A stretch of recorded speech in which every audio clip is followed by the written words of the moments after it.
Thank you so much. These seats are so good to sleep in, you cannot believe it. I have slept through some of the nicest lectures, talks, and seminars in these seats, so I hope you enjoy them, Michael. And if you do, I'll wake you up at the end. We're delighted that everyone has come tonight. Tonight is the opening night of the 13th year of the Valley Beth Shalom College of Jewish Studies.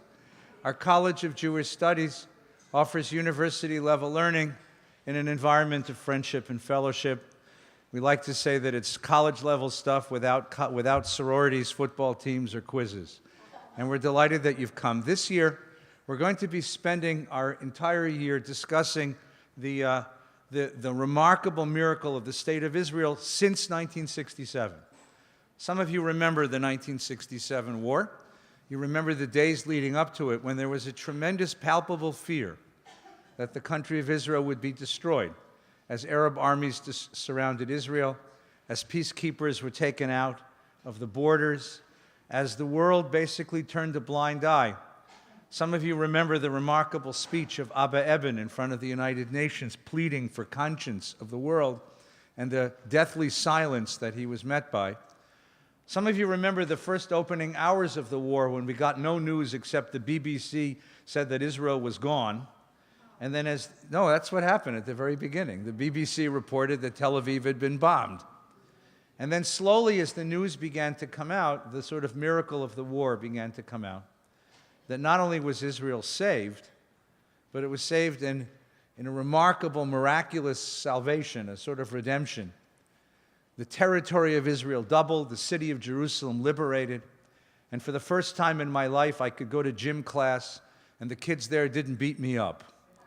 Because every Jewish kid became a bad person. Because seriously, the notion of a tough Jew replaced the stereotype of a weak Jew, of a passive Jew. And Jewish life the world over changed. It changed. These last 50 years, we have changed substantially.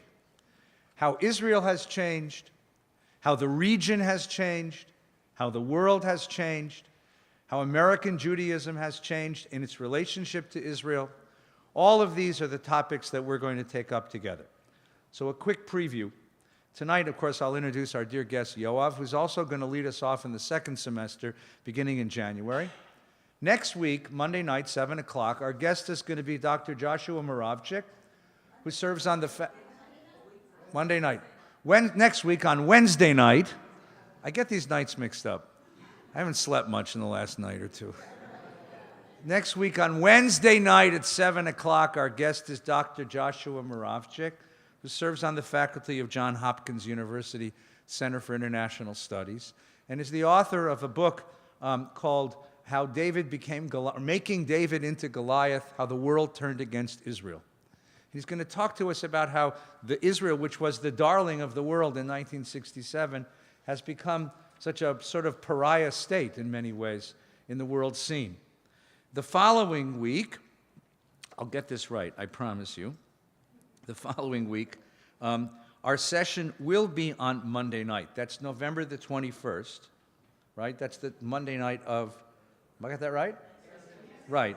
That's the Monday night of Thanksgiving week. We wouldn't have a session on Erev Yontif. You have to get turkey in the oven. So that night will be on Monday night. And our guest will be the scholar and journalist Khalid Ibn Tomeh, who writes for numbers of journals and is a senior editor and producer for NBC News, who's going to be talking to us about Israel and Palestine from his perspective. And that night is co-sponsored by AIPAC, and we'll be talking a little bit about AIPAC. And following that, we have a number of other sessions. The week after that, we have Daniel Levy, who's coming to talk to us about Americans on behalf of Americans for Peace Now. Tal Becker, who is the legal advisor to the Foreign Ministry in Israel and the chief negotiator. And on Tuesday night, December the 13th, our guest will be the journalist Peter Beinart. If you know these names, you can see that we're working very hard to gather in all the perspectives on these issues. Perspectives on the political right and the political left, perspectives from the Arab world as well as from the Jewish world, from various positions within Israel. It's important to us that we understand that this is a controversial topic to this day, how we read these 50 years, and we hear multiple points of view. I hope you'll make it your business to join us. It's free. There are cookies served, and we're delighted that all of you are here with us. Before we begin tonight's session, I introduce our speaker. It was an interesting evening last night, was it not? Right. What this means for us and for our children, we cannot yet say. Some of us are very frightened. Some of us are very gratified. Some of us see this as a moment of promise, of new beginning. Some of us see this as a tragedy. All of us see this as an astonishing event, something that nobody predicted. And all of us understand that something is afoot. Something is happening around us. We're not quite sure what it is, but something is happening around us. Let us make a prayer together that at least we will bond together as a community to listen to each other. Which is to say, what policies come, what changes to America might come, we will deal with when they come. But the election itself, the campaign and the election itself has already changed us, and changed us in not good ways. And it is our responsibility, whether you're Republican or Democrat, right or left, whether you see this as a moment of tremendous new possibility or you see this as a terrible tragedy about to happen, it is our responsibility to heal and to fix and to repair what has been broken in the campaign. We have to speak to each other in a different way. I might think you are wrong, but I must acknowledge that you're not evil. I can disagree without being disagreeable. We can understand that we have different visions of the future of this republic, but we both understand that democracy demands a certain fundamental respect among people, that they might talk to each other in a certain tone of voice, that we might shut up and listen to each other at certain moments in our conversations. And at the end of the conversation, we can agree that as much as we might disagree about the future, about policies and procedures, about principles, we agree on this. There's no greater gift to the Jewish people, besides the state of Israel, like the democracy of the United States of America. And there's no greater gift to the world than democracy of the United States of America. And whatever policies we might adopt, we owe it to this country to protect it, to protect its discourse, to protect its level of respect, to protect the ideals and principles that this country was based on. I don't know yet what's going to happen in a Trump administration with a Republican Congress and newly appointed Supreme Court justices. We'll talk about that as the year goes on. But right now, I know what's happened to us thus far, and there's a great deal of repair that has to happen. So let's begin now. I'll ask you to stand up and to turn around and meet the voter and citizen who sits behind you and say good evening and welcome. And I'm glad you're here.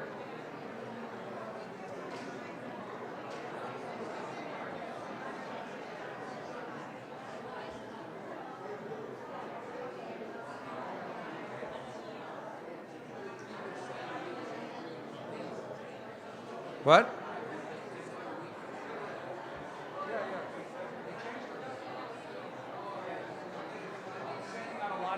Yeah, I'll send out a lot of email. Please take a moment now and extend your arms around those people. Someone woke up this morning and said, "Look, Rabbi, here's the bright side. We have porn and dope. It's just you can't put it in a plastic bag, that's all." Porn and dope, right. Right. We are blessed to be in this country in freedom. We are blessed to have each other. We are blessed to see the creation of the State of Israel, its prosperity, and its wonderful place in the world. We are blessed to have each other. And we will hold on to those blessings in gratitude, in appreciation, and with tenacity. Baruch atah Adonai, Eloheinu melech haolam, asher kiddushanu mitzvotav etzivanu la'asok b'divrei Torah. Baruch atah Adonai Eloheinu melech haolam, shehechianu v'kiyamanu v'gianu lazman. Yaseh shalom, yaseh shalom, shalom aleinu ve'al kol Yisrael. Yaseh shalom, yaseh shalom, shalom aleinu ve'al kol Yisrael. Yaseh shalom, yaseh shalom, shalom aleinu ve'al kol Yisrael. Yaseh shalom, yaseh shalom, shalom aleinu ve'al kol Yisrael. Yaseh shalom, yaseh shalom, shalom aleinu ve'al kol Yisrael. Please be seated. I want to say a very special thank you to our volunteer extraordinaire, Louise Spitzer, who takes care of everything. A very warm thank you to my dear childhood friend who welcomes us at the door, Billy Kabacher. And a very wonderful thank you to my partner in putting this together, Alana Zimmerman. Thank you to all of you. This series is sponsored by our friends Jess and Lil Bime. Jess just had a little surgery, little parts replaced. He's fine, he's recovering. Jess isn't with us, but he's with us on videotape. So Jess and Lil know that we care for you, we pray for your recovery, that you might come and join us once again and share the wonder of this learning together. You know how you have a friend in the world who understands things with a calm rationality, a deep insight, and a wisdom born of long experience and learning. And when the world confounds you and you just don't know what's going on, you call this person and you say, Yoav, what is going on? When I don't understand Israel, which is frequently, because Israeli politics are passionate and volatile and interesting, I call Yoav because his calm rationality, his deep wisdom, his understanding of Israel from its beginning to its present, his breadth of knowledge, the people he's known and worked with, he always sorts it out and gives me a clear picture of what we're dealing with. So when Alana and I began to put the series together, we called Yoav right away and said, help us begin this process of understanding how the state of Israel has grown, changed, and developed from 1967 till today, in these 50 years, 6 days plus 50 years. Where have we come, and what do we as American Jews need to know about that development that we might participate in the ongoing life of the state of Israel? And Yoav quickly agreed, and we're delighted that he's here. Yoav, as you'll read in his resume, has been every place in the world, studied at Oxford, worked at Rand, and today has the remarkable responsibility of raising a new generation of young people to love the state of Israel and participate in its life as the Director of Global Jewish Education at the Day Toledo High School. It's a real privilege to bring my friend to this bima. Welcome, Yoav.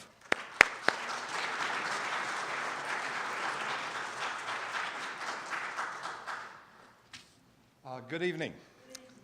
I assume or I hope that everybody or most people have a copy of this. Magic microphone. Oh, magic microphone. Speak right into it. It doesn't like you. Ilana told me and I forgot. There we go. Oh my God, this is threatening. Okay. I would like to use this almost a little bit like a Talmud Torah or a sort of page of Talmud, but in a moment.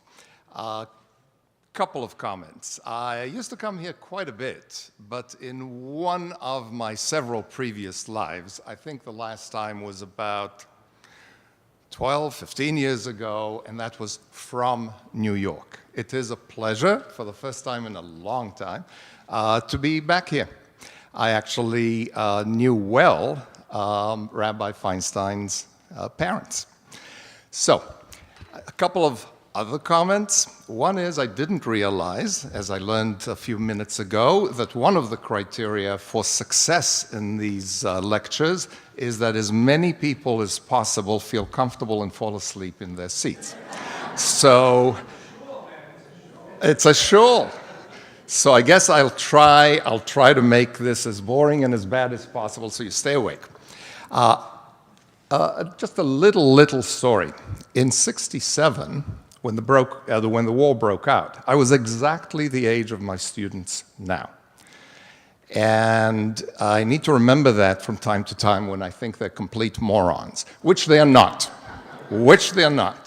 But on the 5th of June at 5 a.m.,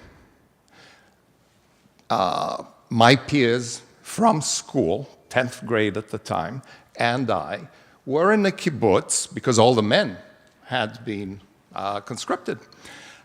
And we're in a kibbutz picking whatever it was, apples, oranges, whatever, and you start doing it. This was in the northern Negev, exactly between Gaza and the southern tip of the West Bank. And it's 5 in the morning, and we all know how tense things are.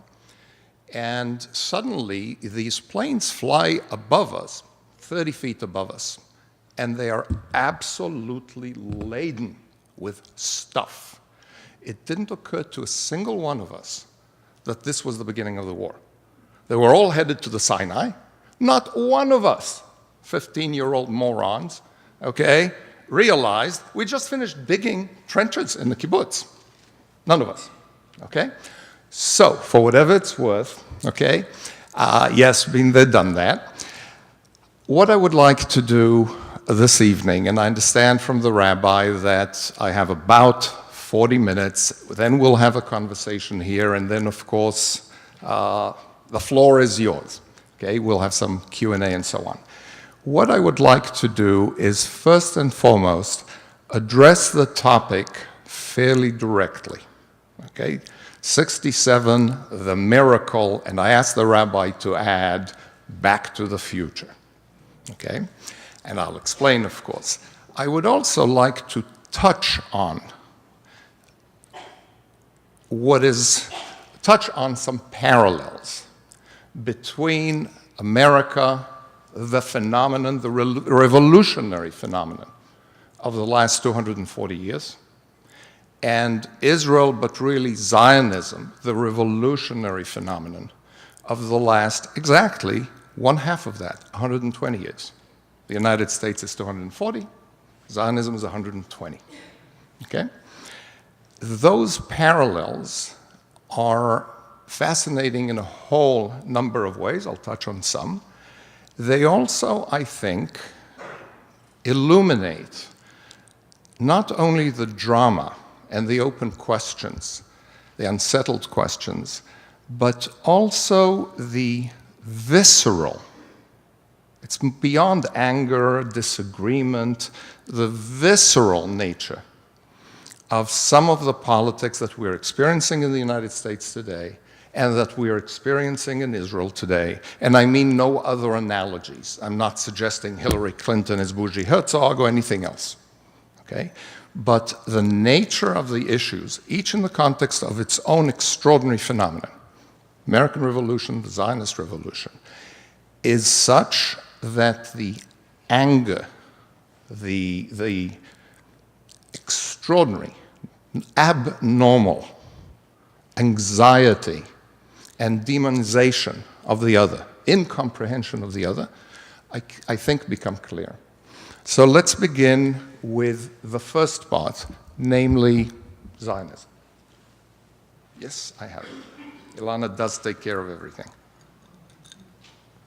Okay. First of all, 67, the rabbi has spoken, and many have spoken of it as a miracle.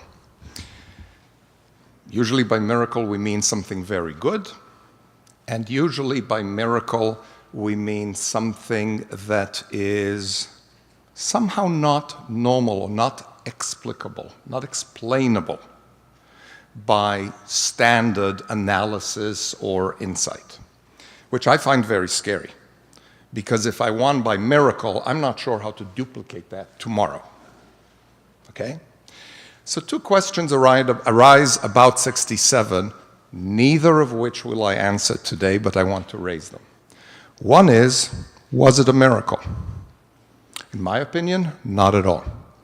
But I'm not judging it good or bad. Rabin, then chief of staff of the Israeli army, had a nervous breakdown, which in the language of the time was called a nicotine poisoning. That was very convenient because he was a chain smoker. He had a nervous breakdown on the 22nd of May, 2 weeks before the war. And he had that because essentially he feared not the destruction of Israel, but that Israel would suffer 20,000 casualties. Now that's terrible. But that's not the destruction of Israel, which we all feared, which I, as a 15-year-old in the couch at home, listening to Cairo radio, promising all sorts of stuff, feared. The man had a nervous breakdown because he feared too many casualties. Okay? Put it in some perspective, why he saw it, I think correctly, as he did. That'll be the subject of, in January, when, at the beginning of the next session, I'll actually speak of the strategic circumstances and thinking and action of Israel over the course of, since 48. Okay? So, one about the miracle, leave you in suspense. The other is, it's not agreed at all today that 67 was a good thing. There's no question, of course, that it was very much a good thing that Israel destroyed the armies that encircled it, removed the danger. Among, I think, most right-thinking people, there's also no dispute over the legitimacy of Israel's first strike, that this was a defensive war and it was a necessary war. The dispute is over whether it ended up a good thing, that Israel attained as much as it did, that Israel became as powerful as it did. In other words, looking now from the perspective of almost 50 years back, there are people who would say this was the beginning of our undoing. There are others, and I said this is not only intense, it's visceral, who wonder whether those people are idiots or maybe delusional. They've been fed something in their cereal for the last 50 years and they don't get it. Or else they're venal, or else they're treasonous. And of course, these views, the utter incomprehension, the utter difficulty of conceiving a plausible alternative position is what we see today in the United States, and it has been the case in Israel for quite a while. And I think it has, I'm quite convinced that in Israel it has been, and I think that here it is now, because the debate in Israel is not simply over the details. To use the terms here, it's not over Obamacare. It's not over taxes. It's over the very nature of this enterprise. We brought forth a revolution. What sort of baby do we have now? Who are we? Who do we want to be? That's what's happening in Israel. Get back to the parallels, perhaps with the rabbi later on. Now, I say back to the future because 67 opened either a treasure box or a Pandora's box. You choose. But it reopened questions that were at the absolute center of Zionism for the first 50 years. And this is why I asked Ilana to do some duplication and distribute this. We'll get to this. Until 67, from 48 to 67, it seemed that these issues were settled. We'd had debates for 50 years. Finally, we had a state. The issues seemed settled. In 67, whoosh, the possibilities and therefore the various dreams and fears reemerged. And the striking thing is, as we look at this, that they're almost identical to what was being discussed, debated angrily, anxiously. Ben-Gurion considered Jabotinsky a fascist. Whoa! In the 20s, 30s, 40s. The French say the more things change. We say back to the future. From 67 on, looks in some ways like from 48 back. And that's what I'd like to begin with. What, and this is a rhetorical question, but what are the central key issues in Israel today, besides the outrageous price of cottage cheese, which is not a small thing? It's not a small thing. Besides the growing gaps in socioeconomic and in medical and educational circumstances, Israel is at the bottom of the OECD in Europe in terms of gaps in health within its own population and education and whatever. These are very important things. Just as Obamacare, yes or no, immigration, yes or no. These are hugely important things here. But the fundamental issue in Israel today is, can Israel be a Jewish state? If so, how? By what means? What shape? If so, does that require two states or one state? In a nutshell, the question of one state or two states, and what shape of, what kind of one state or two state is the central issue for the Jewish state today, and one can see it going back directly to 67. Interestingly, it was at the center of thinking and leadership in Zionist circles, some of which we'll read now. So, I do not intend for everybody to read all of this. I would just like to point out a few lines, a few sentences in each case, okay? So if you stay with me, I chose 4 thinkers / leaders because all of these people at the time, they might have been the most profound thinkers, but they usually did not just stay in the library. And the leaders of that time didn't just win an election. They lived in ideologically charged times so that they truly represented and had thought through all sorts of positions. So leaders, thinkers, they were both. Let's start with the very first in Zionist history. As I said, 120 years ago. 120 years after the United States is founded. 1896, Theodor Herzl writes a book called The State of the Jews, incorrectly translated somehow all the time into the Jewish state. He was not speaking of a Jewish state. In the German, it is the state of the Jews. Okay? So be it. 1896, and I chose deliberately a segment of a chapter towards the very end. Palestine or Argentina? If you're with me here, is Palestine or Argentina preferable? The society being the Zionist society, and this is the first Congress. The society will take whatever it is given, meaning Argentina, Israel, whatever we're given, we'll take. And whatever Jewish public opinion favors. And as you may recall, 7 years later, he tried to persuade the Jewish public to favor Uganda, which, by the way, just as this is not the Jewish state, it's the state of the Jews, Uganda is not Uganda, it was Kenya. But it was East Africa, anyhow. Okay? The society will determine both these points. Argentina is one of the most fertile countries in the world, etc., etc. This is all I want to touch on here in Herzl. Notice his vision of Zionism. It's essentially devoid of Zion. Okay? This is a man who did not come from where the masses of Jews did in Eastern Europe.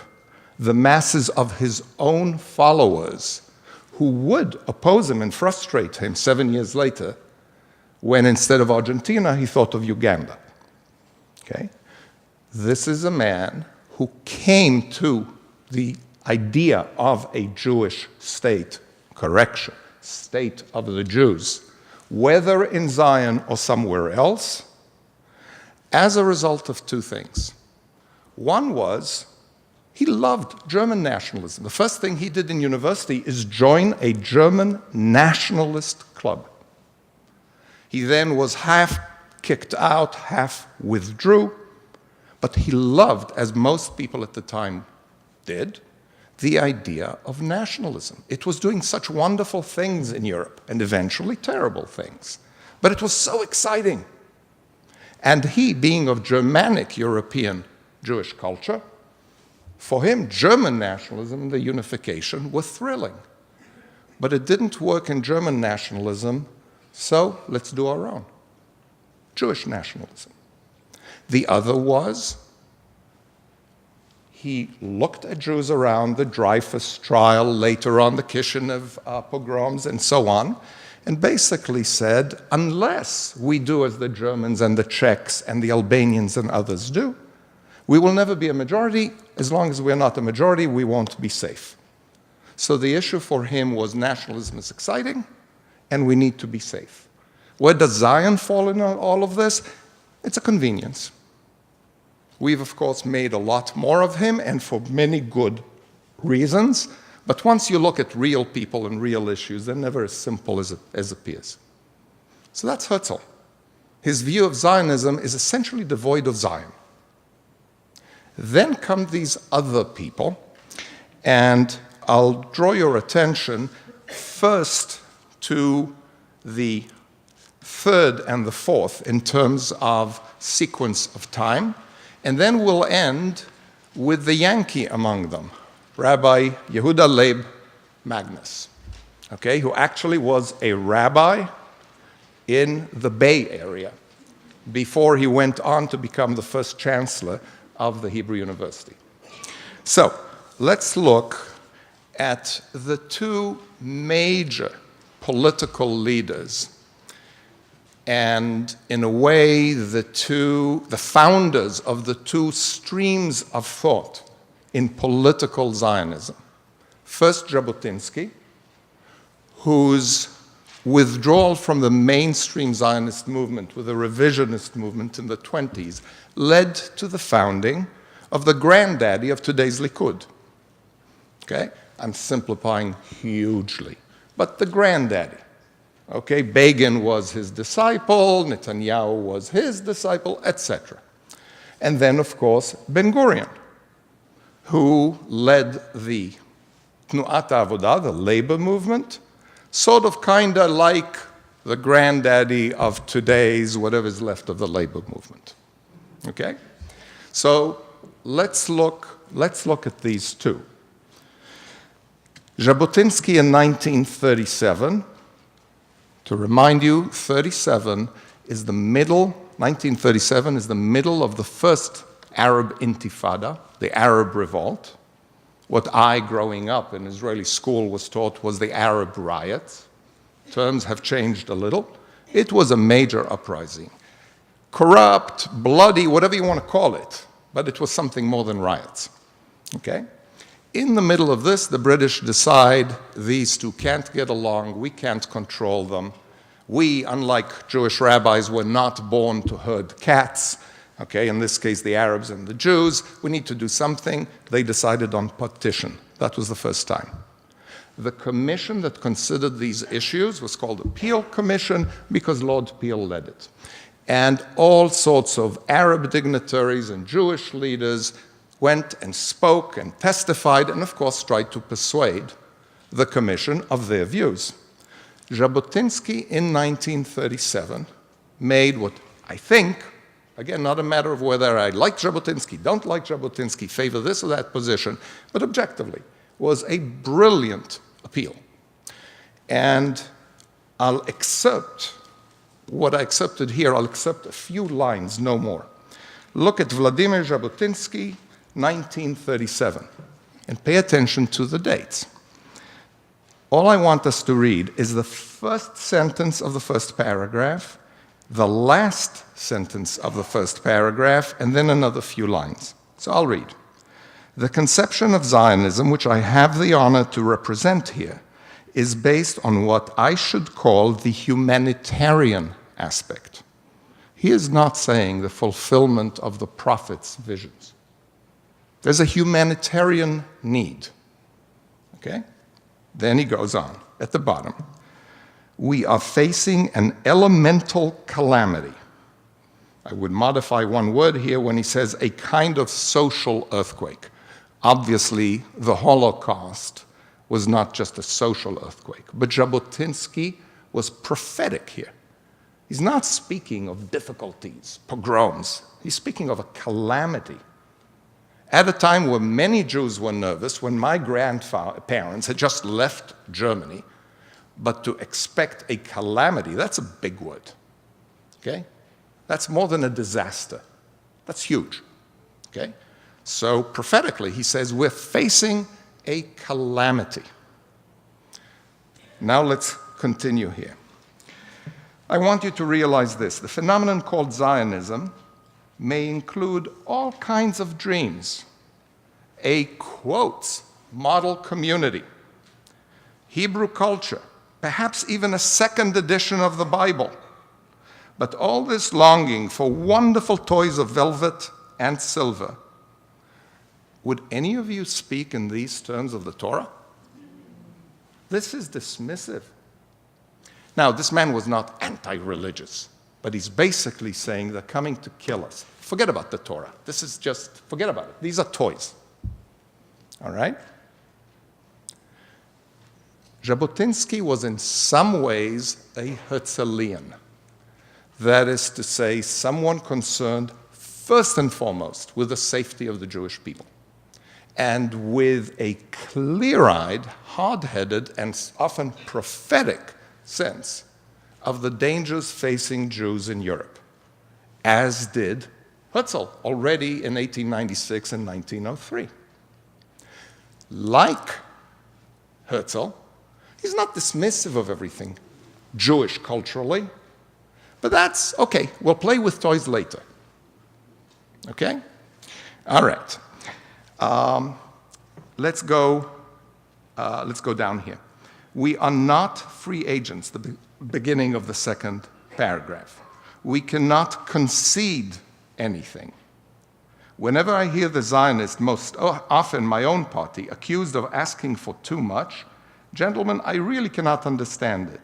Yes, we do want a state. Every nation on earth, every normal nation, beginning with the smallest and humblest, and then on it'll go on. Even Albania has a state. That's more or less what Herzl said. Okay? And if you give it to us in Uganda or in Argentina, we'll take it. We prefer it in Zion, but even the Albanians have a state. Me too. All right? Moreover, I need it. All right? So it's not that Jabotinsky is as cynical as one might read him here. But there's the Holocaust here, and he basically says, don't bother me with trinkets. The rest is trinkets. Okay? I would say, in a way, he's brilliantly cognizant of the need for a bottle. He's not thinking about the wine in the bottle. Okay? So, and when he speaks of model community, ironically, who was speaking of model community? His arch rivals, the Ben-Gurions. So let's read Ben-Gurion. The imperatives of the Jewish Revolution, okay, 1944. 44 evokes anything? To me, it is Auschwitz working full-time. Ben-Gurion, in this very important speech to a crowd of people like you, except 50 years younger, okay, youth leaders, if you're my age, 50 years younger, okay, you'll see how serious he is in his speech. And it's 1944, and he will barely mention what's happening in Europe. It's almost the opposite here of Jabotinsky. And he's not speaking of Jewish distress Jabotinsky recognizes Jewish values. Ben-Gurion recognizes Jewish distress, but the emphasis is somewhere else. Jabotinsky says, we are not free agents. Ben-Gurion says, our free agency is everything about us. Okay? Let's read a little bit. And he speaks of a revolution, not a change, not let's be safe, but let's become and do something completely different. Let's change the world, not just our safety. Okay? On the other hand, it's World War II, it's the Holocaust, and he's not concerned with that right now. So, he is speaking, look at the top. The passage below represents most of a speech Ben-Gurion gave in Haifa in 1944 to a gathering of youth leaders. Many of the things he has labored for since that day, this book was written before Ben-Gurion died. So many of the things he has labored for, because Herzberg wrote the first edition while Ben-Gurion was still alive, are foreshadowed in this sketch of his ultimate vision. Let's just take a few lines. Again, let's read the first, what is it? The first sentence. It's 3.5 lines. I'll read it. I must tell you at the very beginning that not only you youth leaders who are assembled here today, but every boy and girl in the land of Israel, what was then called the Yishuv, has been called to the most difficult task in our history, perhaps in the history of man. Now imagine a guy about yay big, tufts of white hair, and he's hyperventilating, except he means every comma. Every comma. He's basically saying no community or group of people have ever had a task as momentous, as complex, and as exciting as this. Certainly not in Jewish history. He's not so modest. He says maybe not in human history. I don't think he's wrong, but that's beside the point. His view of this is, I'm talking of a revolution. Guys, you need to lead a revolution. Not, you guys, hide, you're unsafe. Okay? He knows they're unsafe. He's training them for war. But he's focusing on something else. Then jump, it's on the other page, I guess. Yes, turn it. No, I lied. No, then simply go down the page. Okay, I jumped. This is many pages down that speech. And he says something that seems self-evident. The meaning of the Jewish Revolution is contained in one word: independence. All Israelis and most Jews celebrate Israel's independence day. It seems obvious. One word, but he then proceeds to say this word is much more and much other than what you thought. Okay, for Herzl, independence means, and for Jabotinsky, the Albanians had Albania, we have our own state, we're independent, we have a majority, we'll develop whatever culture we want, and you, the foreigner, step on my toe, I'll kill you. Now, I mean, that's the circumstance. You threaten my child, I'll make sure you die first. Okay? So, the meaning of the Jewish Revolution is contained in one word: independence. Independence for the Jewish people in its homeland. And then he goes, dependence is not merely political or economic. It is moral, cultural, intellectual. It affects every limb and every nerve of the body. On and on and on. He is talking of something else. Again, these are not contradictions. It's not that Jabotinsky does not share some of these ideals. It's not that Ben-Gurion is saying, give me just the wine, forget about the bottle. But this guy is emphasizing the wine. This guy is emphasizing the bottle. Within the bottle, I'll be safe. What will be safe? I don't know. Someone else will deal with this later. Ben-Gurion is saying, let's talk about that wine. Okay? Herzl is saying, I don't care, it can be Malbec from Argentina. Just give me a bottle, give me a wine, and let me in peace. And leave me in peace. Okay? All right. So now let's look at an interesting confounding, and in a moment I'll move this Back to the Future, so we'll move Back to the Future to 2016 and 1967 before that. Let's look at the last one. Our American landsman, Yehuda Leon Leib Magnus.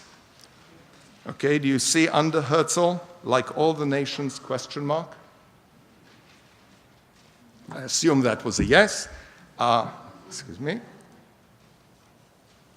Notice the date, again, 1930. This is before before Hitler comes to power, okay? And let me quickly move to the first paragraph of the next page as to what we should want here. See that? Okay. So, he says, oh, I'm sorry, before that. The discussion concerning the future political regime in Palestine is now happily beginning to take on a more or less objective character, because until then there were too few Jews in Eretz Yisrael. By the end of the 20s, we're talking 200,000. By the end of the 30s, it'll be 400,000. So Magnus, who's been there since 1925 as Chancellor of the Hebrew University, says, until now, some people could say it's Luftgeschäft, okay? Affairs of air. Now, the political question is happily beginning to take shape. And the question is being asked as to what we want here. What is our Zionism? Fast forward November 8th, 2016. What is our Americanism? Over that, you can quarrel. Okay, over Obamacare, you repair it this way or that. Over you settle this area of the land of Israel or the other, you can debate. But he's asking essentially, who are we? What do we want here? Same thing that Jabotinsky asked, and Ben-Gurion. And he proceeds. What does Palestine mean to us? Then, as to what we should want here, I can answer for myself in almost the same terms that I have been in the habit of using many years. 3 things: immigration, settlement on the land, Hebrew life and culture. Now I don't mean this rhetorically. Someone tell me, what strikes you the most about what he's just said? He wants these 3 things. Can't hear you. Yeah? Do you know the Sherlock Holmes story in which the mystery is resolved when Sherlock Holmes notices that the dog didn't bark? Okay? If this and that and the other had been the case, the dog would have barked. The dog didn't bark, he's got a clue. The most important thing about this for us now is what he doesn't say. Look at what he says. What doesn't he say? He doesn't say we want a Jewish state. But who pays attention to lying dogs who don't bark? Okay? Let's continue. If you can guarantee these for me, I should be willing to yield the Jewish state. Now, the man wanted a Jewish state, just as Jabotinsky didn't really think those were trinkets. But his priority was not a Jewish state. So, if you can guarantee these other things, I'll yield this. And how will you guarantee these things for me? Well, I would give up even the Jewish majority, he says. On the other hand, I would agree to a legislative assembly together with a democratic political regime so carefully planned and worked out that the above 3 fundamentals could not be infringed, etc. Ben-Gurion looked at this and said, you child. I mean, really? They don't come more naive than that. You really think you can get those things without having power, independence, sovereignty? I mean, come on, all right? He continues, and I want to get to the second point. Go to the paragraph, the second half, that says, whether through temperament, you see that? Whether through temperament or other circumstances, I do not at all believe, and I think the facts are all against believing, that without Palestine, the Jewish people is dying out or doomed to destruction. On the contrary, it's growing stronger, and what is more, it should grow stronger. For Palestine, without communities in the dispersion, would be bereft of much of its significance as a spiritual center, etc. He proceeds, and I'll leave it here, to basically say Diaspora is not a bad thing. We want Palestine, we want a state, we want a cultural center, we want immigration, we want all these wonderful things. But the perspective of the Reform rabbi from the Bay Area in California is, look at America. Now, guys, look at yourselves. We have it better than any Jews in the history of the last 3,000 years. He says, hey, yes, Trump, no Trump, yes, Hillary, not Hillary. Everybody should have tzores like this. Okay? Not so bad. Now, we look, on the other hand, it's 1930, and you look at Jabotinsky in 1937, and what Jabotinsky sees pretty clearly, this guy has no clue. Okay? But what this man emphasizes, Jabotinsky dismisses. He'll speak later, if you turn the page, not turn the page. Okay, never mind. What he says is what's essential in Jewish history is the living Jewish people and Torah. And third, the connection to the land of Israel. He wants them all. They all want everything. Okay, the question is, where do they put the emphasis and what are they willing to compromise on?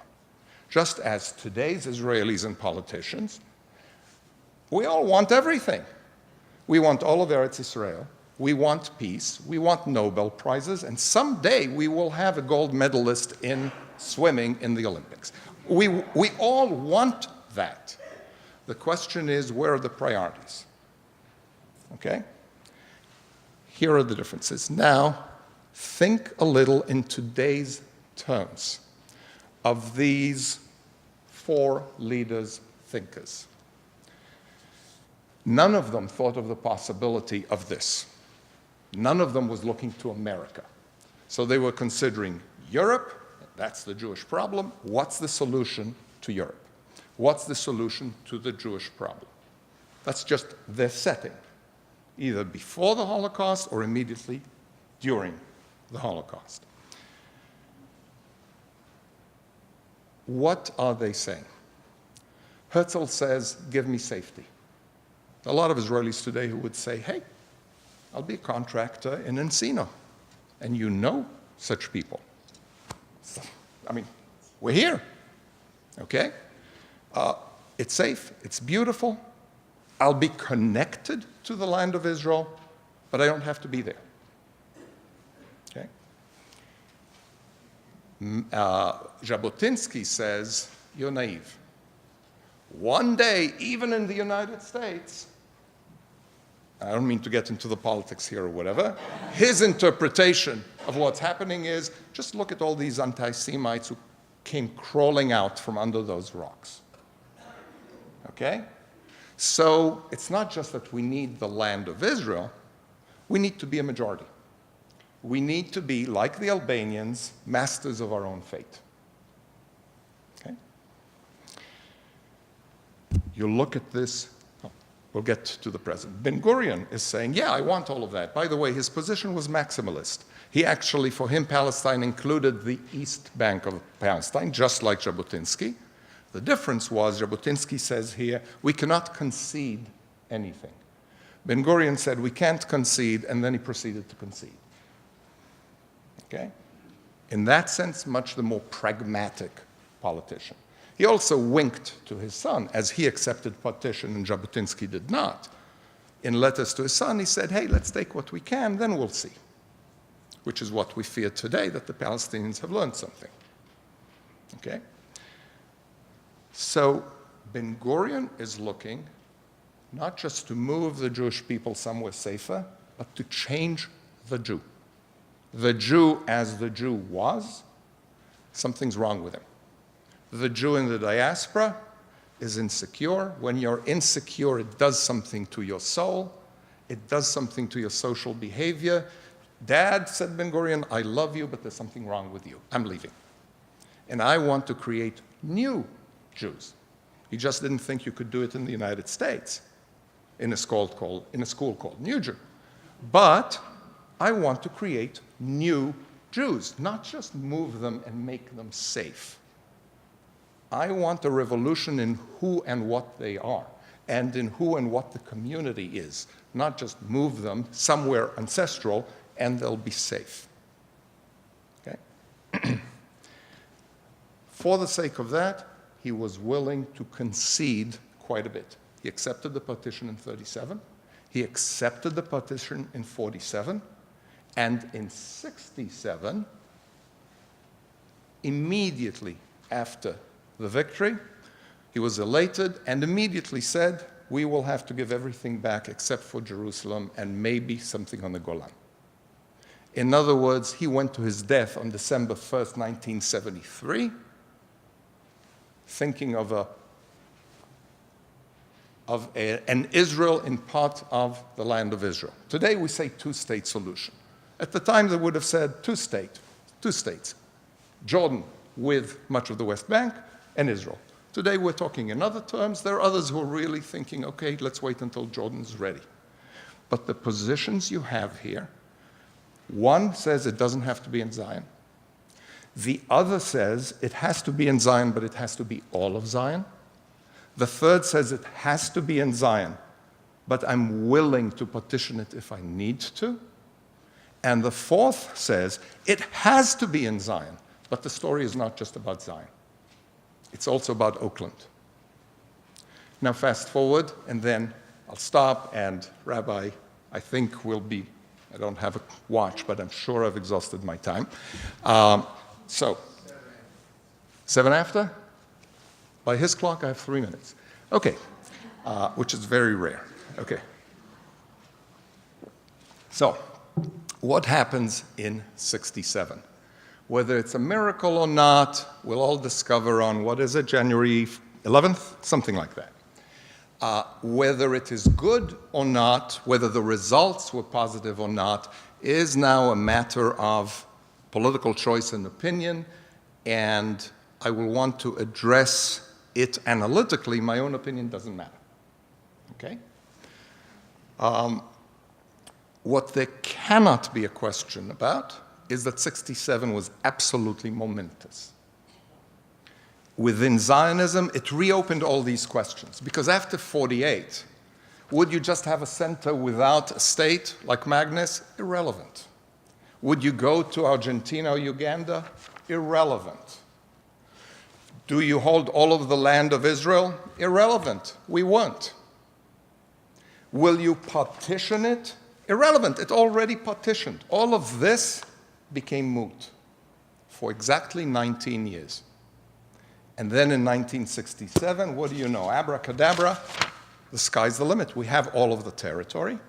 Now what do we do? Okay? What are the issues today? As the population under Israeli control, and when we say Israeli, we mean the 6 million Jews, we don't mean the 2 million non-Jewish holders of Israeli identity cards. The population under the control of 6.25 million Jews includes 4.5 million non-Jews. That's already over 40% non-Jews. Now the question is, what do you do? Give them equal rights? Problem, is the state a Jewish state? Not give them equal rights? Problem, we said in the Declaration of Independence, we're going to be democratic. Okay? What comes first? What comes second? Especially since we never defined what a Jewish state is. I don't know whether you noticed that dog that never barked. The only people who ever defined a Jewish state are the anti-Zionist, ultra-Orthodox, who say that the Jewish state has to be halachic. Nobody else has defined what a Jewish state is. And in the meantime, we're struggling over, so what do we do with 4.5 million non-Jews and this territory? Some people say we cannot concede territory. We'll deal with the rest somehow, another time. Stuff happens. And it's not cynicism. Stuff happens. Just look at the 1930s. Who would have said that these guys, bickering as they did, would get us to 2016? Stuff does happen. So we know what our priority is. Everything else will have to wait.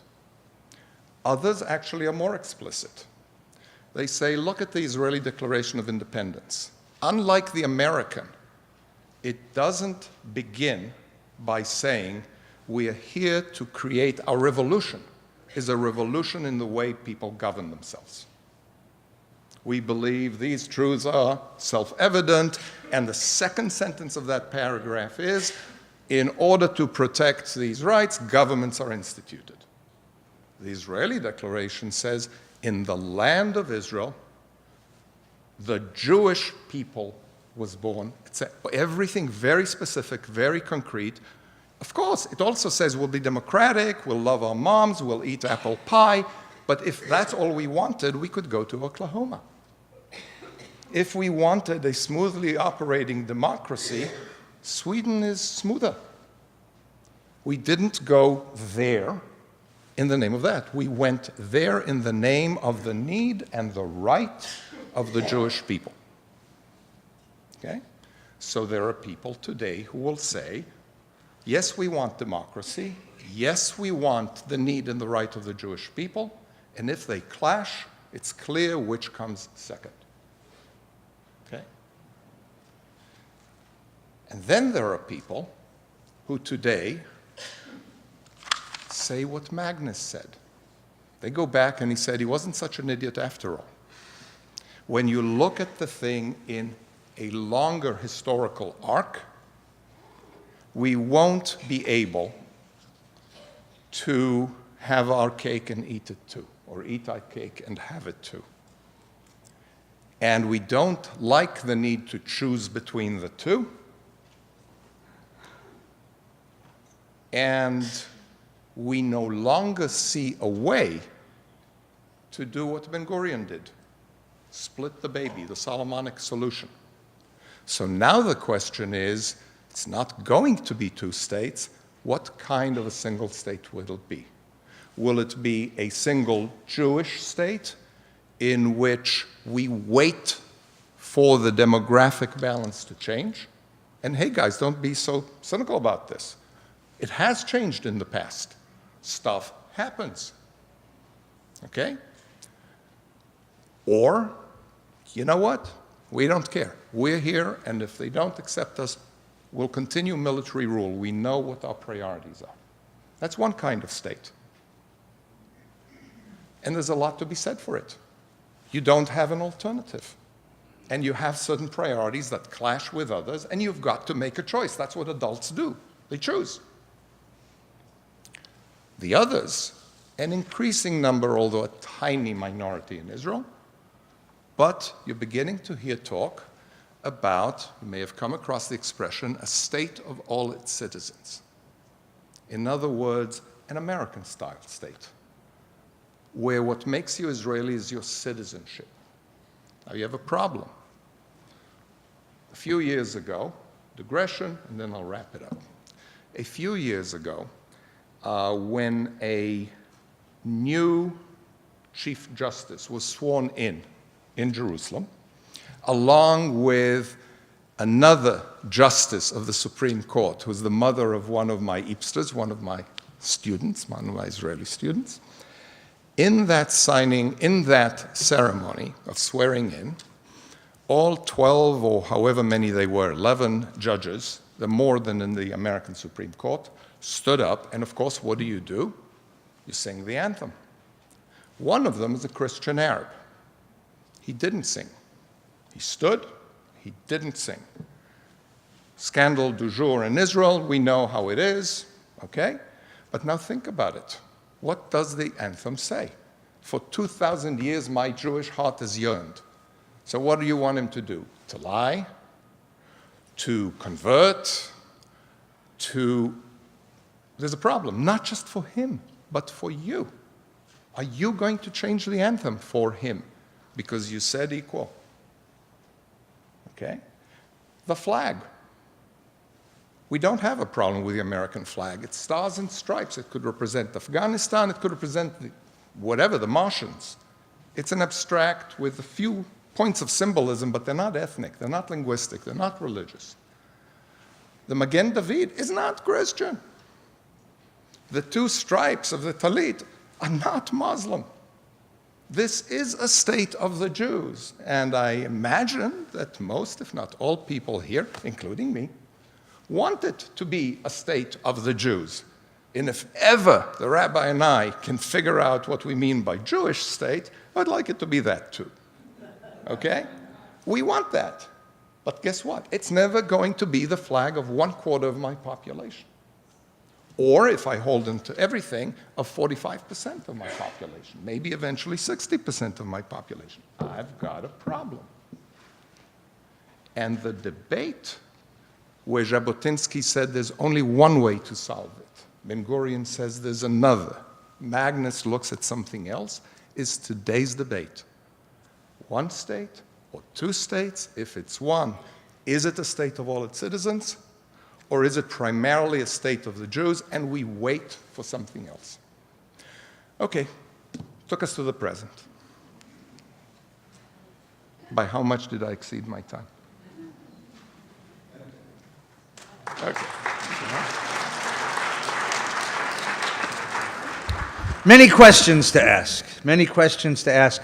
We're going to solve all these dilemmas before we leave tonight. Get them all done. But first, we're going to take a few minutes to have some coffee, a cookie, use the restroom. So please take 5 minutes, go outside, stretch a little bit, come on back, and Yoav and I will engage in conversation and invite your questions. Thank you. And since I did leave, except for you. It's nice to have everybody back. Hope you had a coffee and a cookie, and it's not too chilly in here. It is chilly in here? Alana's going to fix it. You know what we're going to do is it's going to be chilly on one side of the room and hot on the other. You can choose. Before we start, because it's been such a conflict-laden couple of days, I want to start with something joyful. I want to wish Rami and Susan happy anniversary and many, many, many more years. Rami and Susan are an example that America and Israel can get along well, right? Because they've gotten along well for how many years is it now? 29 years of marital bliss. Rabbi, it's only Israelis who can't get along with Israelis and Americans who don't get along with Americans. But in any case, we wish you a happy anniversary. So I want to thank Yoav for his presentation. I want to go and just summarize a piece of it, and then I want to ask him some directed questions so we can clarify what he said. So there was a conversation. A remarkable Jewish conversation that began at the very end of the 19th century and extended through the middle of the 20th century. And that conversation was, suppose we did have a Jewish state. What's it for? What's it supposed to do for us? And there were, as Yoav has pointed out to us, there were multiple positions in this. There were the Herzl Zionists who said, well, a Jewish state is one solution to the biggest problem that Jews face, which is we're just not safe in the world. And there was Jabotinsky who said, the Jewish state, a sovereign Jewish state with power, is the only solution to the fact that Jews will never be safe in the world anyplace. And it was, let's see if I get this right, and Ben-Gurion who said, no. The problem isn't our safety. The problem is to create a new Jew. The problem is to create a new Jewish culture. The problem is to create a Jewish utopia. We need to have it in Israel, but the most important thing is the content, is the culture you create. We could have done a Hara'am, was a whole other expression of the same thing. And then there was Magnus who said, you know what, we don't need a state. We don't need a government, or we could share it with somebody else. As long as there's a place Jews could go and be free and speak Hebrew and study Torah and have a Jewish community. Each of them had a different idea of what the problem was that they came to solve. And what Yoav pointed out to us is that from 1948 until 1967, the whole thing sort of died down. We sort of figured it out, right? We accepted the partition. We accepted the fact that we have a state now, so the question died out. But starting in 1967, the conditions of Israel presented us with all these problems again.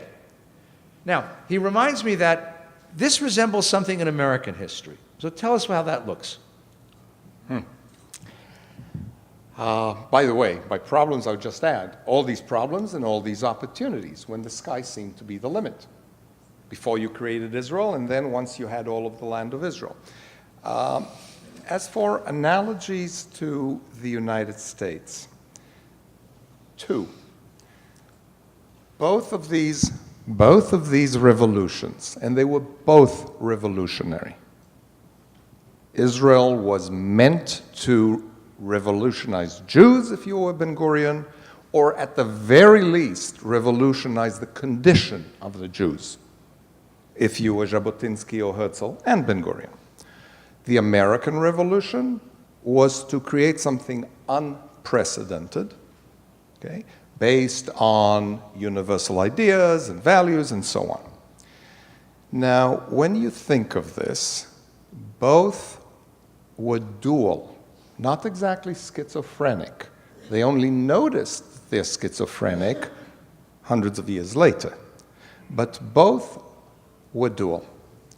In the Israeli case, we're going to create a Jewish state and a state where there really will be equal rights, will be modern, will be democratic, but it'll be a Jewish state. It's coming home to roost. What do? How do we choose? In the American case, liberal values, immigration, liberal in those terms, and some contradictions like slavery and so on, not so minor. But think of a deeper reality. The people who created this Enlightenment state, unprecedented in human history, were all white men. 240 years later, we are within a quarter century of being a minority in this country. So we created something very liberal until it began to hit our tribe. Again, a contradiction or a tension, and a legitimate one, and people have different ways to resolve it. But there is, in practical terms now, another sort of analogy, again, for all the differences. We are talking of a little state in a very bad neighborhood that is in under existential physical threat compared to a continent whose neighbors are Canadians, Mexicans, and fish in the sea. There's a huge difference in circumstances. But again, think of the two phenomena as revolutions. And the Israeli author Amos Oz famously said once, all revolutions are bound to disappoint sooner or later. That's the whole point. The sky's the limit. If I only achieve 95%, okay, look at Israel today. It's a miraculous achievement. But we're not what we meant to be. Okay? So, the United States was born with three, let me call them birth defects, with three problems which, if the surgeon had tried to repair them, the baby would have died. There would have been no United States. One was slavery. The other was federal-state relations. Yeah, we debated it. We didn't resolve it until the third was borders, boundaries. They weren't defined. They couldn't be at the moment of birth. In order to agree on the birth, on the baby, we had to say, okay, what we name him and how we clothe him and what education, we'll kick that can down the road. And it was kicked until exactly 1861 to 65, where the war was not about slavery or about just the unity of the country or about boundaries. All three things came together. Our birth defects caught up with us. And what happened was, in Kansas and Missouri, our boundaries were expanding. The question was, will these be slave states or not? And will the federal government decide this, or will the states? So all three unresolved issues, I'll stop calling them birth defects, all three issues the surgeons didn't dare operate on. Like a baby who's born with a problem in the heart, but they say, let's wait until he's 5. All three came to a head, And as Lincoln and others have said since then, the second birth of the Republic. We went into an awful cataclysm, and out of that, those issues were resolved. Well or not, whether it was worth the cost, what have you. Those issues were resolved. Now think of Israel. At the moment of founding, three things, parallel, were not defined or resolved. One was, we're going to be a Jewish state. What's a Jewish state?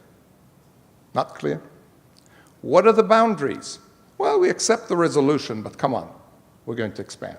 Not clear. Internally, we are going to be a democracy, federal-state relations. But what kind of democracy?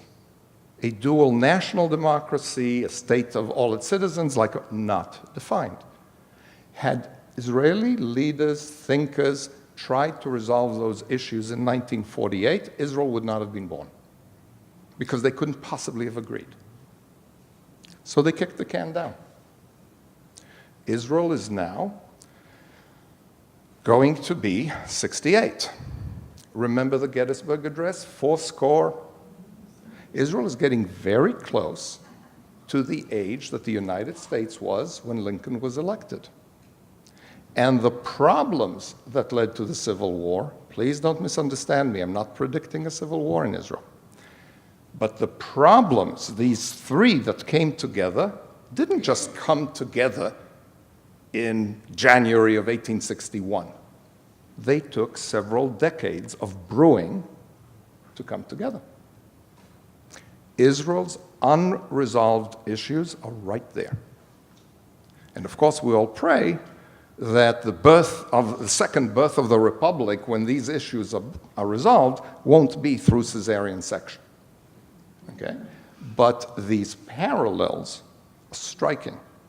Despite all the differences in size and circumstances and threats, they are the problems of enterprises that are so ambitious and far-reaching as to be real revolutions. You want to change a government? You change a government, no big deal. You want to revolutionize human affairs or communities' affairs? You're asking for a lot of trouble. You're also asking for a lot of excitement if you succeed.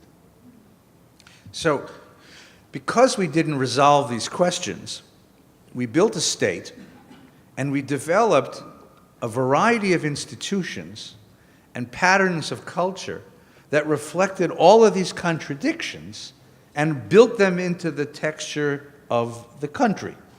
So let's sort some of that out for a minute. You don't know this, but I have a special rabbinic power. I can bring the dead back to life. I did know that. I did know that. So I would like to raise from the dead the four gentlemen you referred to. And I would like to bring them to the land of Israel, to the state of Israel. And I'm going to ask you the following question about each one of them, right? Where in the state of Israel would they find themselves most comfortable? That is, what institutions or cultural patterns would they point to and say, they're doing what I told them to do? And what in Israel would they find most disturbing? Would they say, oh my God, how could they do such a thing? Let's begin with the most controversial. Let's begin with Jabotinsky. Vladimir Jabotinsky, okay? Vladimir Jabotinsky was a great, never made it to Israel, was a great writer, right? He died in 1940. In New York, in a Beitar. In New York, during the War of Independence, 8 years later. Yeah? Yep. So Jabotinsky, a great writer, great speaker, father of what's called revisionist Zionism, which is the ideological foundation of the Likud party. In fact, Benjamin Netanyahu's father, right, represented them in the United States. Was his secretary, was his assistant for a while. So there's a direct sort of line, not just theoretical, but actually like a bloodline here. So we bring Jabotinsky, who landed Lud Airport, Ben Gurion. We landed Ben Gurion Airport. He's reticent to get off the airplane. There are so many ironies of this sort in Israel, it boggles the mind. Use the mic. So now, where would he want to go first? What place or pattern or culture in Israel would he want to go to that would make him feel, I've succeeded? Wow. One more thing about Jabotinsky. Jabotinsky was a genuine liberal with a capital L. Not a matter of whether you're for gay marriage or not for gay marriage. This was a genuine liberal. As much as Ben Gurion said, oh, he's a fascist, whatever. Okay. This was a genuine liberal. Jabotinsky did not need to deal with success. In other words, with the consequences of success. Therefore, Jabotinsky, in my opinion, left his analysis and leadership at the historical period where he was without confronting the ultimate question, what do I do when I succeed, when I win?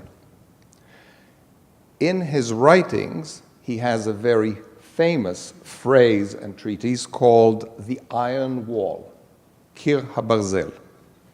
Respect the Arabs. In fact, the more they resist us, the more I respect them. They have cojones, they stand up, they're proud, they fight. But in the real world, I've got my family, my tribe. I will set up an iron wall and they'll bang their heads until they give up. Okay, that's up to 1940 when he dies.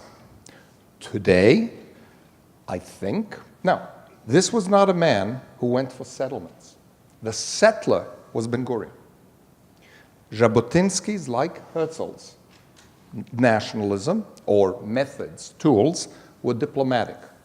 Herzl went to the Kaiser, Herzl went to the Sultan, Herzl went to Lord Chamberlain, Herzl went to Rothschild, he went to the grandees of the world.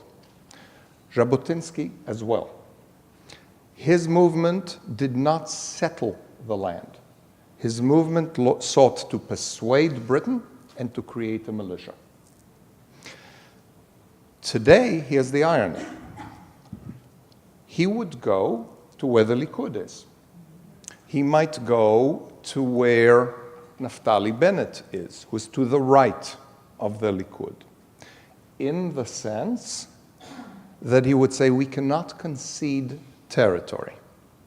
And if the Arabs haven't given up yet, not out of any desire to put them down or any disrespect or condescension, but if they haven't given up yet, they will someday. We have no option. We cannot concede anything. What are we talking about? A little Pitskala, something that fits 20 times into the state of California. So he would be right there. On the other hand, when you ask Naftali Bennett, which of these people do you identify with, to reverse your question, he identifies completely with Jabotinsky's bare minimum. But his methods are Ben Gurion's. Settle the land. So today's settlers would say, we are the real chalutzim of today. They have a very strong point. We are willing to take our kids and put them in danger for the sake, not just of clearer air, but sublime ideals. That's what Ben Gurion did. They're fanatics, absolutely. What do you think Ben Gurion was? What's a fanatic? Someone who's willing to go very far in pursuit of a certain... The word today has a terrible connotation. But what was Ben Gurion? Sufficiently committed that he was willing to leave mom and dad, etc. Likewise today's settlers. So in that sense, they see themselves as the extension and the modern day incarnation of the chalutzim. Not willing to just sit with the Tel Avivis the way Ben Gurion said, you're comfortable in Warsaw. And the settlers say, you're comfortable in Tel Aviv. So coming back to your question, Jabotinsky, I think, would come back to a very hard-headed view, saying we've reached absolutely extraordinary success, but the business isn't finished. We have to wait for the Arabs to give up. And you know what? We have to wait for things like ISIS. Who would have guessed ISIS? Who would have guessed Muslim fundamentalism? Who would have guessed Putin, Trump, Xi in China. Stuff happens. And you need to be there protecting your minimum and taking advantage of stuff as it comes up. So that's, I think, where Jabotinsky would be. He would look at lefty Tel Avivis and say, you're no different from the guys in Odessa or in Poland. He would be more liberal. This man was not a religious man. Naftali Bennett is religious. Many of the ideological settlers are national religious Jews. And that's the one difference between the streams early on and the streams now. At that time, there was no national religious stream.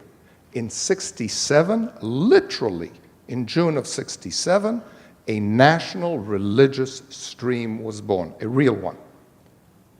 Okay, a rabbi by the name of Tzvi Yehuda Kook, the son of the first chief rabbi of Israel, who was fairly moderate. That rabbi actually had a vision 2 or 3 weeks before the war of Jerusalem being reunited, and guess what? To use the words, miracle. Within weeks of his vision, it came to pass.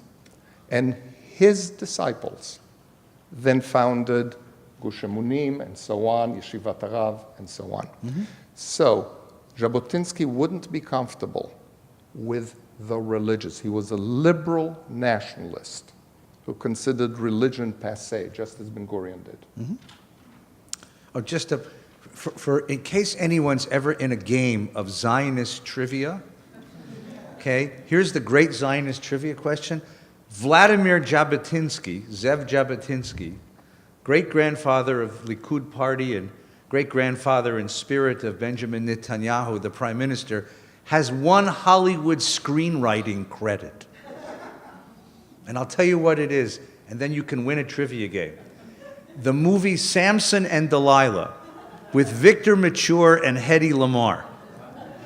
The screenwriting credit is Vladimir Jabotinsky. Now, I watched this movie one night because I couldn't sleep, and I'm watching on late at night in one of the obscure channels, and when the credits come on and it says screenplay by Vladimir Jabotinsky, I said, wait a minute. He died in what year? 1940, and the movie was made in 1950. I said, this is clever. It turns out that Vladimir Jabotinsky wrote a play called Samson and Delilah, and that was the basis for the screenplay, and he got the Hollywood screenplay credit. And if you want to understand something about him, consider what it means to write a play about Samson as a Jewish hero. The strength, the power, the self-sacrifice, as long as you bring your enemies down and make your land safe. Now, let's bring his adversary back from the dead. His adversary, at the end of their lives, by the way, they reconciled as gentlemen, but they were bitter enemies, is David Ben-Gurion.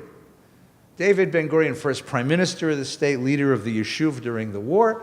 David Ben-Gurion, leader of the Mapai, the labor movement. Right? The Labor Party. Let's bring David Ben-Gurion and let him land in Ben Gurion Airport, okay? What would he find in contemporary Israel that's a fulfillment of his dreams?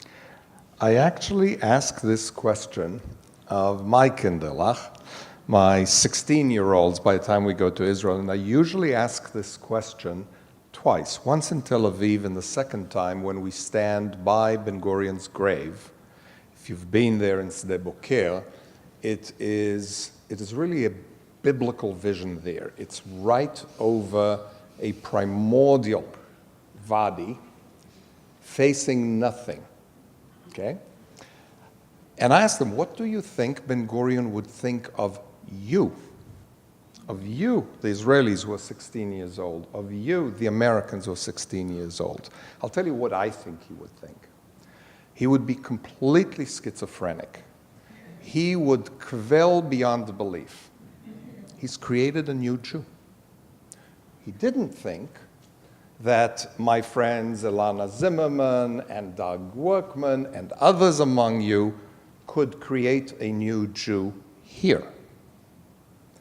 But his objective, what can be more thrilling than a 16-year-old who is so much not the stereotype of the Jew, of the ghetto, of the shtetl, and so on.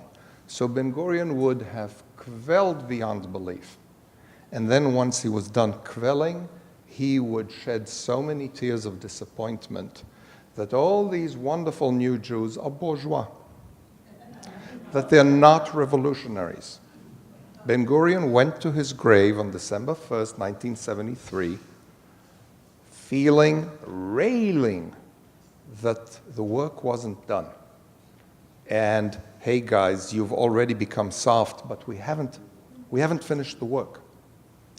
So if he looked at today's Israel, including, probably especially, because the people you resent the most are usually your brothers and sisters. Mm-hmm. So if he looked today at the settlers, he might say, as he said of Jabotinsky, fascist, but he would respect them. If he looked at his own party, or the great-grandchildren of his own party, he'd say, Gornisht mit Gornisht. You don't stand for anything. That's what I think Ben-Gurion would feel. On the other hand, he'd look at their children, and he'd look at their children who go to the army and fly planes, and he'd say, oh my God. Okay? So I think Ben-Gurion would become a real schizophrenic. I think the best example of Ben-Gurion's schizophrenia is in kibbutzim all over Israel, they're dissolving the kibbutzim, selling the property to the members. And in the one kibbutz that we visited a couple of summers ago, they took the chicken coops and turned them into a winery. And the winery has a beautiful tasting room. So here you have the center of socialist, collectivist, settle the land, revolutionary ideology, selling a really nice Merlot. What could be more wonderfully bourgeois than that? Yep. So I have one more question, and then I'll have you guys. So you said to us that in the American analogy, it took a civil war, 500,000 Americans killing each other, for America. 500,000 who died, yeah. Sorry? 500,000 died. 500,000 died to settle the open questions that were left unresolved at the founding of this republic. What's it going to do for Israel? Is it going to take a war? Is the country going to explode? Is it possible for a thinker to arrive who can come up with certain resolutions that enough of the society will come to? Is it possible to develop enough political will to decide, let's decide these issues these ways and these issues this way? What's it going to take? A miracle. I said a miracle. Once, actually, it was 2003 or whatever, I wrote an article that came out, whatever you think of the paper, in Haaretz called, Is There a Lincoln in Israel's Future? Well, first of all, it's not immodest of me to say I have no idea. It boggles the mind. Israel is in the Zionist revolution, unlike America, which is safe, which its existence and even basic well-being are not challenged. The Zionist revolution is a work in progress, the very existence of which in the longer term is not settled, can't be settled. One of the questions will be, will the area change so much that opportunities for focusing on the innards will arise? To go back for a second, the War of Independence ended when Israel was going full bore ahead. And Ben-Gurion essentially, although he blamed the government, but he knew how they would vote. So he was for continuing it, but he knew how they would vote. They wouldn't. Ben-Gurion basically said, Genuk, enough. Now we need aliyah. Now we need industry. Now we need to focus on the insides. And these impossible borders, we'll deal with them. Okay?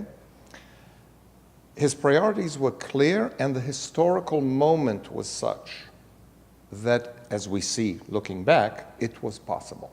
and Israel succeeded in doing that. Whether these circumstances will arise again, where the external pressures on Israel subside, or some people will say they have subsided, what are you waiting for? Such that Israelis can dedicate their very considerable energy to the big questions, not just as something that's hitting them in the face as a 2x4, but it's something which, like Jabotinsky, like Ben-Gurion, they want to deal with, and they disagree. I wouldn't presume to answer that. I will say, and this is not original to me, that coming back to 67, the process of the last 49 years, which is at 49 years, which governments of both major parties and others have developed, sometimes jointly, sometimes in parallel, but both of them developed Israel's engagement with, involvement with, others would say entanglement with, whatever you want, that at this point there are fewer and fewer Israelis who can conceive of a way to go back to a compromise, to conceding anything. An example, Avrum Borg, son of the national religious, but not the Gush Emunim, the old national religious moderates, who, by the way, were against Israel going to war in 67. The National Religious Party led the opposition to going to war and liberating Jerusalem and whatever. How times have changed, okay? Yosef Borg was for many years in the government. His son was a lieutenant or captain in the 82 war in Lebanon, became a peace-nownik, and then became chairman of the Jewish Agency and chairman of the Knesset, and for the past 10 years has been speaking to audiences and saying, hey guys, my fellow leftists, wake up.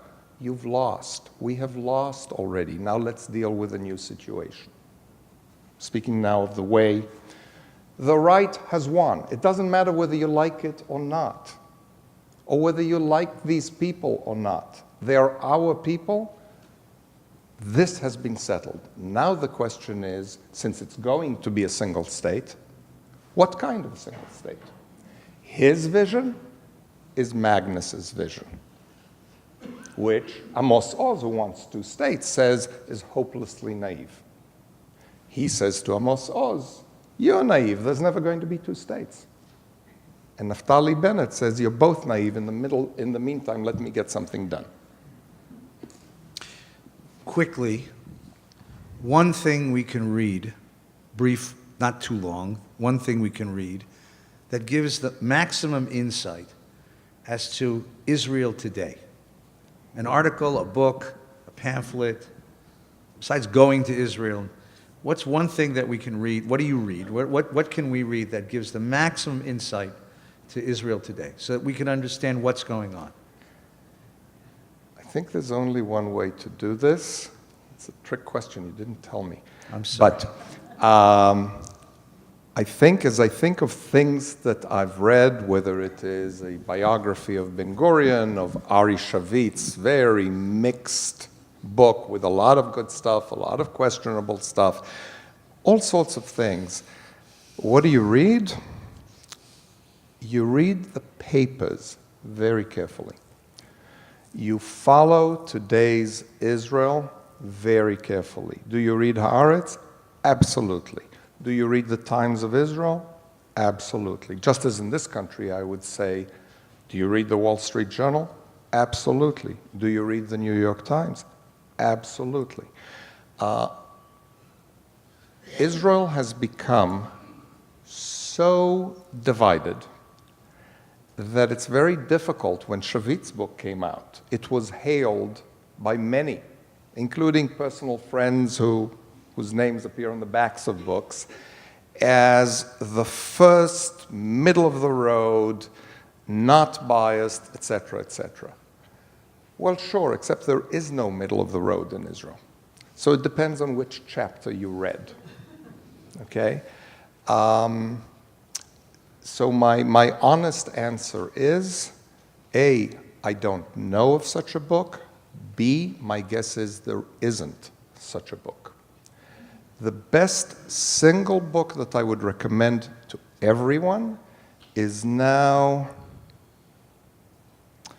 23, 24 years old. It is one of the best things that Amos Oz ever wrote, and it's not fiction. He wrote a little book called in Hebrew, Here and There in the Land of Israel. In English, it was simplified into In the Land of Israel. The book was written, the book is not fiction, it's interviews with, I don't remember, 8, 10 chapters or something of the sort, each of them fairly short. So the whole book is, I don't think, as many as 100 pages. But that is a book I would absolutely recommend, even though it is almost 30 years old. He undertook this immediately after the 82 war in Lebanon. And Israel already then was becoming more and more sharply angry at itself, divided. Some things were coming to the surface, like what was called the political earthquake of 77, where the non-Ashkenazi population, for the first time, brought someone to power. Yeah, that someone was Ashkenazi, Begin, and after him another Ashkenazi, Shamir, and now another Ashkenazi, Bibi. But it was that part of the population that overwhelmingly brought about the change. So it was a time of tremendous turmoil, anger, what have you. And Amos Oz went through the country, and he has a chapter in which he speaks to, I think it's the first chapter, to a Haredi man in Geula, one of the ultra-Orthodox neighborhoods in Jerusalem. And it's called Baruch Hashem Yom Yom. Bless the Lord every day. And this ultra-Haredi, this Haredi, okay, who would say, oh, he's right-wing, he's religious, actually says, what are these settlers doing there? They're going to bring the wrath of the Goyim on us. He's not a Zionist. Then he goes and interviews an ultra-nationalist who he never identified. I have a guess, but who he never identified, who speaks in Jabotinsky-like terms of his respect for Arabs, but in completely illiberal terms, unlike Jabotinsky, of I respect this Arab who I need to kill. And then he says to Amos Oz at the end, it's Jews like you who are a problem, but you know what, I'm in a good mood. So now at the end of this conversation, let's go back home, have a good glass of wine and whatever. Oz captures different parts of Israeli society, whether it's the religious, whether it's the left, whether it's the right, whether it's the Arab, in short and poignant chapters that to my mind are still the single best book about Israel that's not just your usual history of 7 million pages and you check exactly who won the elections on this. You want insight? Go back to the book published in '83 called In the Land of Israel, and you can finish it in one night. Good. I'm going to apologize that we don't have time for questions tonight. Next week, we welcome Dr. Joshua Moravchik, How the World Turned Against Israel. Thank you for being with us tonight. Thank you to Yoav Ben-Chorin. This is for you.